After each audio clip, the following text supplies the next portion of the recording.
Assalamualaikum warahmatullahi wabarakatuh. A'udzubillah, bismillah, alhamdulillah, wassalatu wassalamu ala rasulillah wa ala alihi wa sahbihi wa mawalah, la hawla wa la quwwata illa billah. Yang terhormat Bapak Dr. Andes Asep Herdi MAG selaku dosen pengampu mata kuliah hadis tarbawi serta mahasiswa-mahasiswi pendidikan agama Islam kelas 4E yang berbahagia. Puji dan syukur marilah kita panjatkan kehadirat Allah Subhanahu wa taala karena berkat rahmat, nikmat serta karunia-Nya kita bisa berkumpul kembali dalam mata kuliah ini dalam keadaan sehat walafiat. Salawat serta salam semoga selama-lamanya tetap tercurah ruah tanpa batas, mengalir tanpa akhir kepada Nabi yang terakhir, yakni Nabi Muhammad Sallallahu Alaihi Wasallam. Baiklah, pada kesempatan kali ini kami dari kelompok 3 akan mempresentasikan makalah yang berjudul Legalitas dan Tujuan Pendidikan. Adapun anggota dari kelompok 3 ini yaitu yang pertama saya sendiri Rizky Abdul Qadir sebagai moderator juga presenter. Nah, yang kedua ada Rian Juangsa sebagai presenter. Untuk mengefisienkan waktu, di sini saya akan sedikit menyampaikan prolog gitu ataupun selayang pandang terkait dari pembahasan materi kali ini mengenai legalitas dan tujuan pendidikan. Pendidikan merupakan sebuah hal yang paling penting bagi manusia gitu. Karena pendidikan merupakan kebutuhan mutlak yang harus dipenuhi sepanjang hayat. Tanpa pendidikan sama sekali, mustahil suatu kelompok manusia dapat hidup berkembang gitu, sejalan dengan aspirasi atau cita-cita untuk maju, sejahtera dan bahagia menurut konsep pandangan hidup mereka. Jadi pendidikan merupakan sebuah proses gitu, merupakan salah satu proses atau sebuah proses yang perlu dituju bagi umat manusia gitu untuk mencapai gitu cita-cita apa yang diharapkan gitu untuk kebahagiaannya, kesejahteraannya dan kemajuan dalam hidupnya.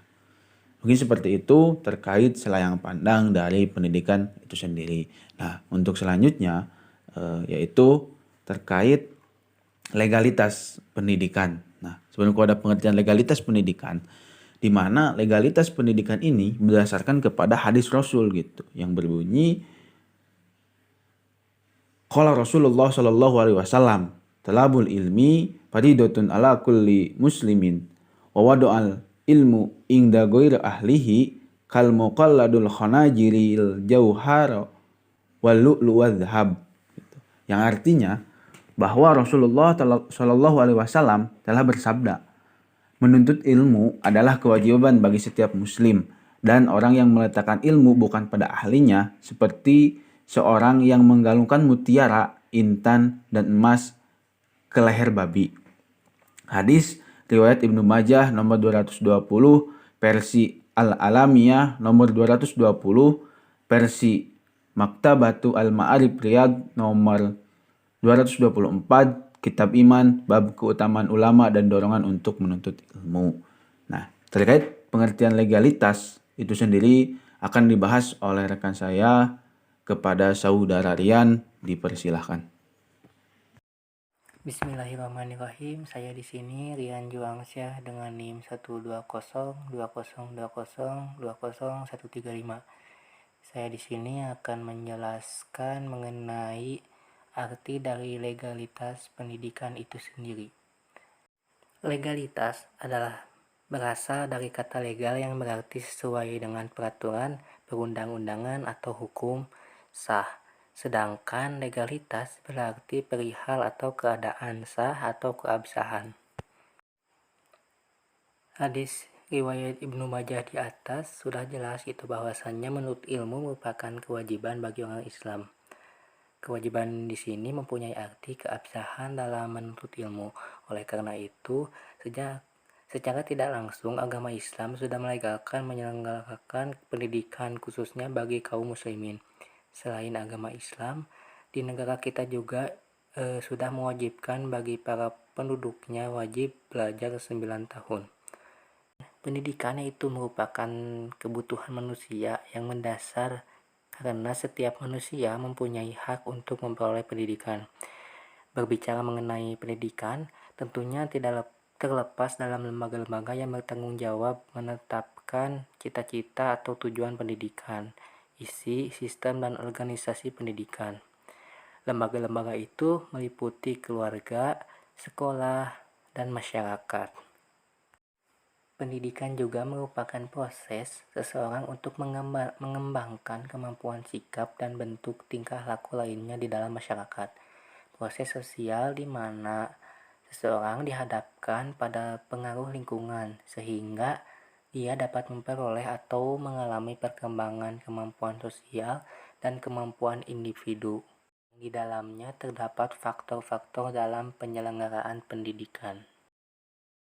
Adapun faktor-faktor dalam penyelenggaraan pendidikan, yang pertama ada faktor tujuan, faktor pendidik, faktor peserta didik, faktor isi atau materi pendidikan, faktor metode pendidikan, dan yang terakhir yang keenam faktor situasi lingkungan.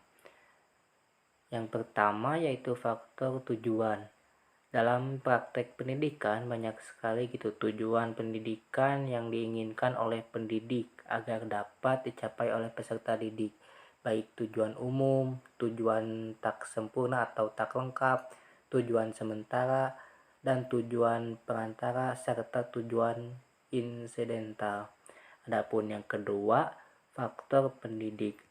Kita dapat membedakan pendidikan menjadi dua kategori, yaitu yang pertama ada pendidikan menurut kodrat, yaitu orang tua, dan pendidikan menurut jabatan, yaitu guru. Adapun faktor pendidikan yang ketiga yaitu peserta didik.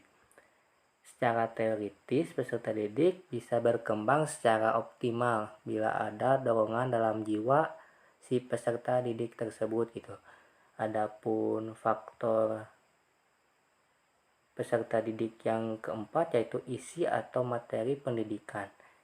Ya, ada syarat utama dalam pemilihan materi pendidikan, yaitu materi harus sesuai dengan tujuan pendidikan dan materi harus dengan peserta didik itu sendiri. Adapun faktor yang kelima yaitu faktor metode pendidik. Metode adalah cara yang di dalam fungsinya merupakan alat untuk mencapai tujuan. Kemudian faktor yang terakhir yang keenam yaitu faktor situasi lingkungan.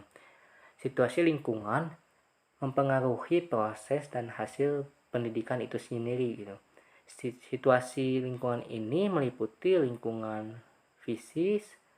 lingkungan fisik, lingkungan teknis, dan lingkungan sosiokultural. Kemudian penjelasan berikutnya yaitu mengenai tujuan pendidikan. Tujuan pendidikan sangatlah penting untuk diketahui. Orang yang tidak benar atau salah dalam tujuannya, dia menuntut ilmu atau berpendidikan, maka akan gagal pula dalam hasilnya atau hasilnya nol. Maka sangatlah penting untuk mengetahui tujuan dari pendidikan. Bahkan mungkin dia mempunyai tujuan tetapi tujuannya salah, maka hasilnya nol atau bisa dikatakan rugi. Tujuan dari pendidikan hendaknya hanya untuk menjadi orang yang berilmu, kemudian pembelajar, pendengar, dan pecinta ilmu. Jangan pernah mencapai tujuan yang sifatnya hanya sementara, seperti jabatan, pangkat, dan kekayaan.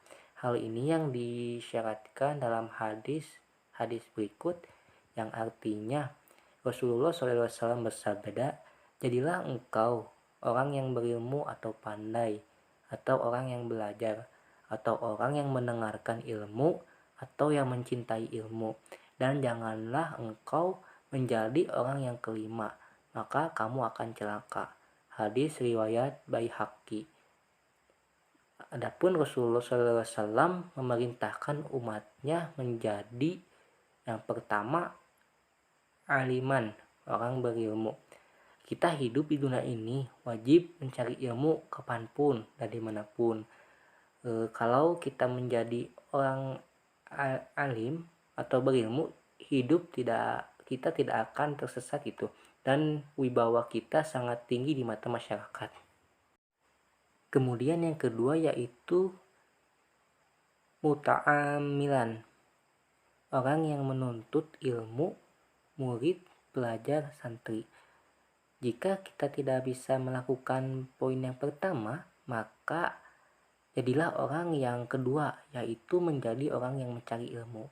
Aktivitas apapun yang kita kerjakan ketika memulai keluar dari rumah, maka niatkanlah itu mencari ilmu apapun yang mendekatkan diri kepada Allah.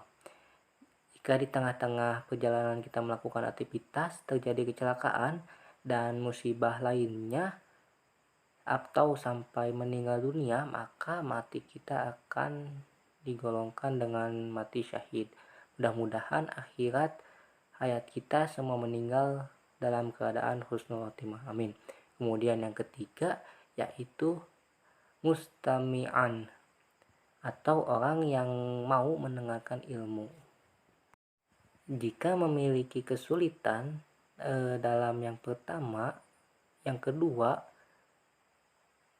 maka kita bisa melakukan yang ketiga ini, yaitu menjadi orang yang mendengarkan ilmu. Ilmu yang baik datang dari siapa saja gitu, mulai dari anak kecil sampai orang dewasa. Orang yang alim atau berpendidikan maupun datang dari orang yang jahat. Yang intinya perkataan anak kecil kalau baik kita pakai, perkataan orang yang nakal atau yang tidak benar kita buang saja. Adapun yang keempat yaitu muhibban, atau orang yang menyukai. Konteks dalam orang menyukai ini sangatlah penting itu bagi kehidupan kita. Terkadang kita tidak suka dengan seseorang yang melakukan kebaikan, padahal dari kita tidak melakukan itu, maka kita harusnya menyukai orang tersebut gitu dalam melakukan kebaikannya. Itulah lebih baik daripada kita mencelanya. Kemudian yang kelima yaitu fanatik, atau orang merusak. Janganlah kita menjadi orang yang kelima gitu, yaitu merusak. Sudah tidak menjadi orang berilmu, tidak menjadi orang yang menuntut ilmu, tidak menjadi orang yang mendengarkan kebaikan, tidak menjadi orang yang suka dengan kebaikan, maka menjadi orang perusak. Maka hal ini sangatlah dibenci oleh Allah gitu. Di masyarakat pun orang tersebut akan dibenci, apalagi di mata Allah gitu. Dimusuhi masyarakat, bahkan di akhirat pun orang tersebut disiksa dan dimasukkan ke dalam nerakanya Allah. Jadi dapat disimpulkan bahwasannya kedudukan dari tujuan dalam pendidikan cukup menentukan, karena selain memberikan panduan tentang karakteristik manusia yang ingin dihasilkan, pendidikan juga sekaligus pula memberikan arah dan langkah-langkah dalam melakukan seluruh kegiatan pendidikan.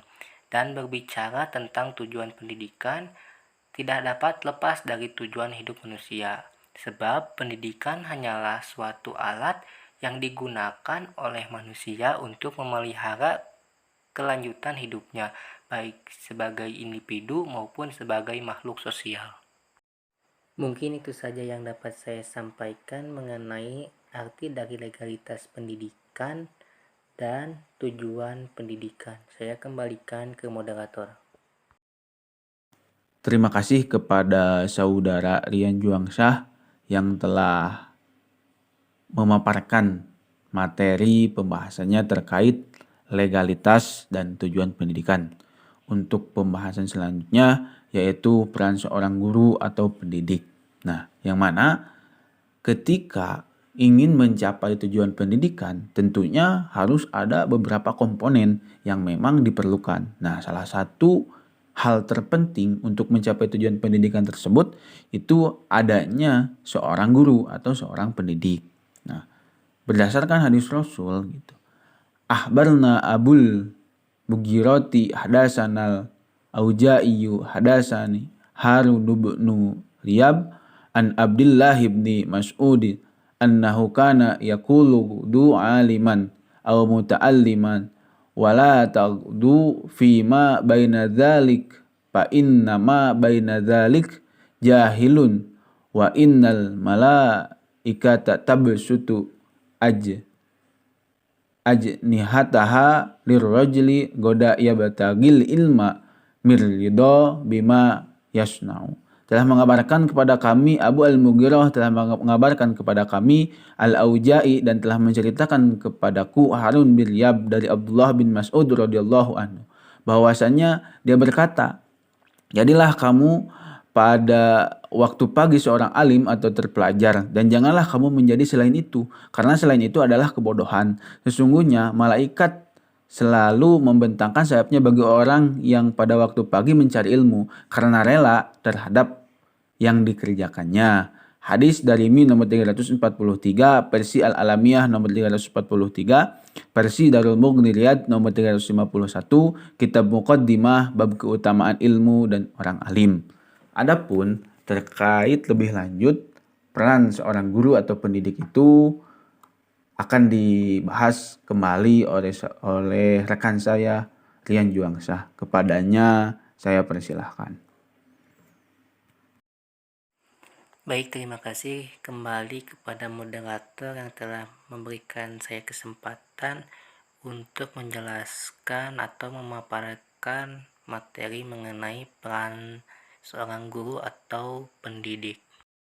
Pendidik atau guru dalam Islam adalah orang-orang yang bertanggung jawab penuh terhadap perkembangan peserta didiknya dengan upaya mengembangkan seluruh potensi peserta didik, baik potensi efektif, rasa, kognitif, cipta, maupun psikomotorik atau karsa.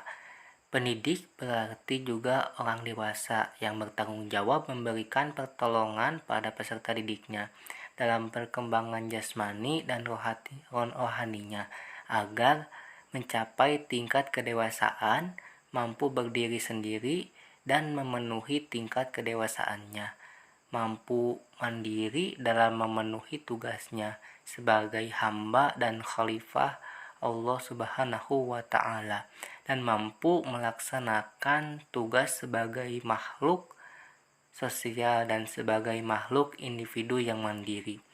Dalam konteks mengajar, pendidik mesti menyadari bahwa setiap mata pelajaran mestinya membawa dan mengandung unsur pendidikan dan pengajaran.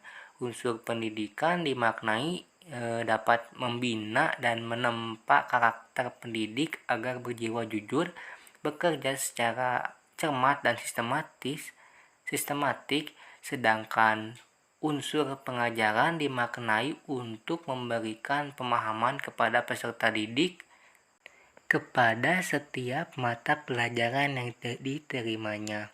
Secara khusus, bila dilihat tugas guru pendidikan agama Islam adalah di samping harus dapat memberikan pemahaman yang benar tentang ajaran agama, juga diharapkan dapat membangun jiwa dan karakter keberagaman yang dibangun melalui pengajaran agama tersebut. Artinya, tugas guru agama menurut Abuddin Nata adalah menanamkan ideologi Islam yang sesungguhnya kepada jiwa anak tersebut. Mu'udzer Usman menjelaskan bahwa tugas guru atau pendidik sebagai profesi meliputi mendidik, mengajar, dan melatih. Mendidik berarti meneruskan dan mengembangkan nilai-nilai hidup. Mengajar berarti meneruskan dan mengembangkan ilmu pengetahuan dan teknologi. Sedangkan melatih berarti mengembangkan keterampilan-keterampilan pada siswa. Adapun menurut Imam Al-Ghazali, menyusun sifat-sifat yang harus dimiliki pendidik, yaitu diantaranya yang pertama, memandang murid seperti anaknya sendiri. Kemudian, tidak mengharapkan upah atau pujian, tetapi mengharapkan keridhaan Allah dan berorientasi mendekatkan diri kepadanya. Kemudian, memberikan nasihat dan bimbingan kepada murid bahwa tujuan menuntut ilmu adalah mendekatkan diri kepada Allah. Kemudian menegur murid yang bertingkah laku buruk dengan cara menyindir atau kasih sayang. Kemudian tidak fanatik terhadap bidang studi yang diasuhnya. Kemudian memperhatikan fase perkembangan berpikir murid, kemudian memperhatikan murid yang lemah dengan memberikan pelajaran yang mudah dan jelas. Dan yang terakhir, mengamalkan ilmunya. Mungkin itu saja yang dapat saya sampaikan mengenai peran seorang guru atau pendidik. Kurang lebihnya mohon maaf. Saya kembalikan ke moderator. Terima kasih kepada Saudara Rian Juangsah yang telah memaparkan materinya terkait peran seorang pendidik atau yang kita kenal yaitu dengan nama guru. Nah, untuk selanjutnya ada penutup tentunya terkait dari apa yang telah kami sampaikan tadi, adanya kesimpulan. Tentu kesimpulan tersebut yakni seseorang yang telah memperoleh suatu bidang ilmu tertentu harus pun berhati-hatilah dalam mengajarkannya karena dikhawatirkan akan menimbulkan kemudaratan. Oleh karena itu, terbentuklah lembaga pendidikan yang siap dan sanggup menampung berprosesnya pembelajaran yang di dalamnya tersusun struktural agar proses pendidikan berjalan dengan baik dan sesuai dengan apa yang dibutuhkan. Seperti yang telah dibahas tadi, adanya legalitas pendidikan berdasarkan hadis. Kemudian manusia menjabarkan bagaimana struktural yang ada di dalam pendidikan tersebut. Adapun tujuan pendidikan hendaknya hanya untuk menjadi orang yang berilmu, pembelajar, pendengar, dan pecinta ilmu. Jangan pernah mencapai tujuan yang sifatnya hanya sementara, jabatan, pangkat, dan kekayaan. Dan kebahagiaan menjadi tujuan dalam pendidikan. Namun tujuan tersebut tidak hanya di dunia, tetapi juga kebahagiaan di akhirat.